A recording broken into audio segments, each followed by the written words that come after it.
আসসালামু আলাইকুম। আমি বর্তমানে আছি একটা স্কুলে। স্কুলের নামটা আপনার কাছে নাই বলি। তো এখানে আসার পরে আমি দেখলাম যে দেয়ালে অসংখ্য লেখা, যেগুলা আর কি একটা ছাত্রকে সুন্দরভাবে মানুষ করার অনেক প্রতিশ্রুতি দেওয়া, এই সত্যবাণী যেগুলো, এগুলো আর কি দেয়ালে লেখা। এটা থেকে আমি একটা লেখা আপনাদের পড়ে শোনাতে চাচ্ছি। এখানে লেখা আছে, প্রতিটি শিক্ষকের দায়িত্ব তার ছাত্রকে তিল তিল করে গড়ে তোলা। আর এই দায়িত্বে প্রতিটি শিক্ষককে অবশ্যই দক্ষ হতে হবে।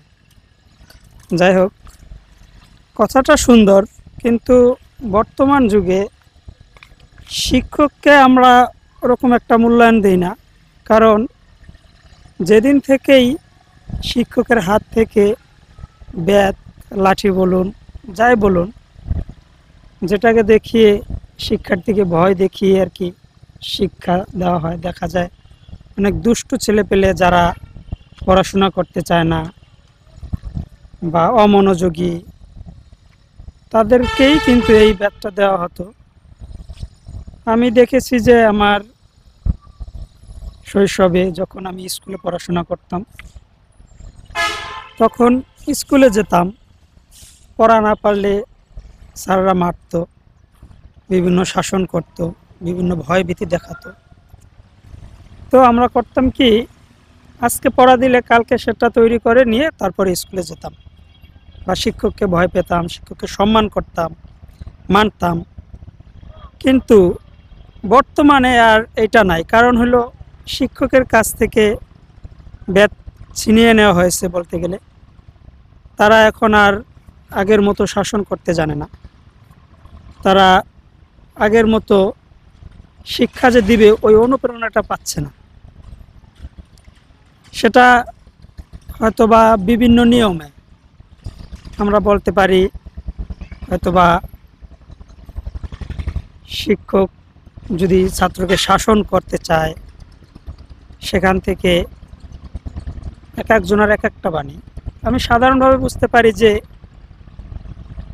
পারিবারিকভাবে যদি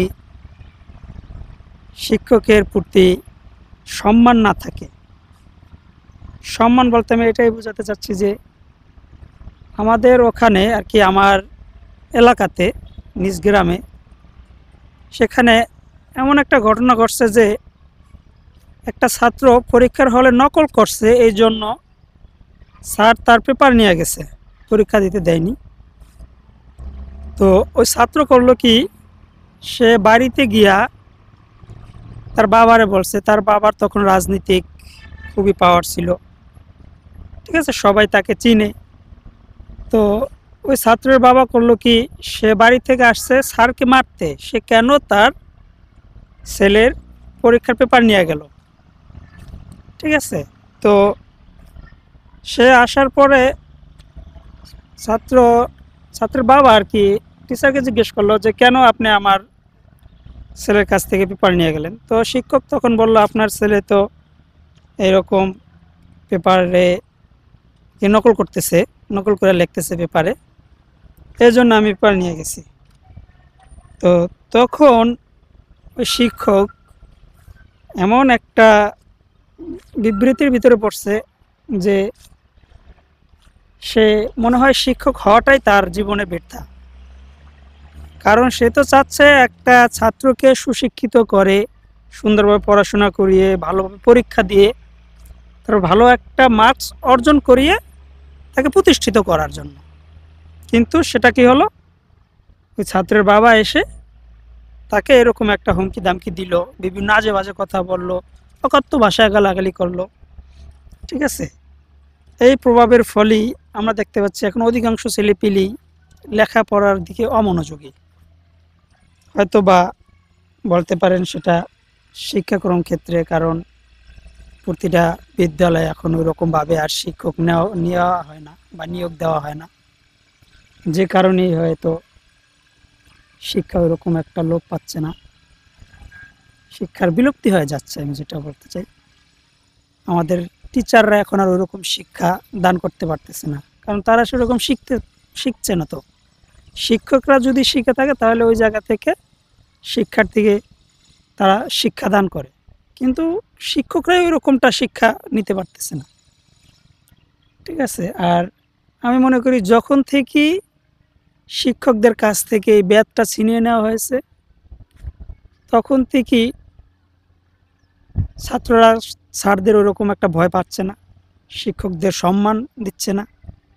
ঠিক আছে। শিক্ষার্থীরা তারা তাদের নিজেদের মতো যে যেরকম খুশি ওরকমভাবে চলাফেরা করে, ওরকমভাবে স্কুলে আসে যায়, ওরকম আর আগের মতো পড়া হচ্ছে না। তো প্রতিটা শিক্ষার্থীকে সুন্দরভাবে গড়তে হলেই সুশিক্ষার দরকার আছে। সুশিক্ষায় শিক্ষিত গড়ে তুলতে আবার ওরকম দক্ষ টিচার দরকার আছে, আবার ওরকম শাসন ব্যবস্থা করতে হবে যাতে শিক্ষার্থীরা স্যারদেরকে সম্মান করে, প্রতিদিনের পড়া প্রতিদিন তৈরি করে তারপরে স্কুলে যায়, এরকমটাই করা উচিত। যাই হোক, আমার দেয়ালে লেখাটা দেখে খুব আর কি মনে পড়লো আমার গ্রামের ওই ঘটনা, এই জন্য আপনাদের কাছে শেয়ার করলাম। তো যদি আমার কথাবার্তায় কোনো ভুল ত্রুটি হয়ে থাকে সবাই ক্ষমা দৃষ্টিতে দেখবেন। সবাইকে ধন্যবাদ। আসসালামু আলাইকুম।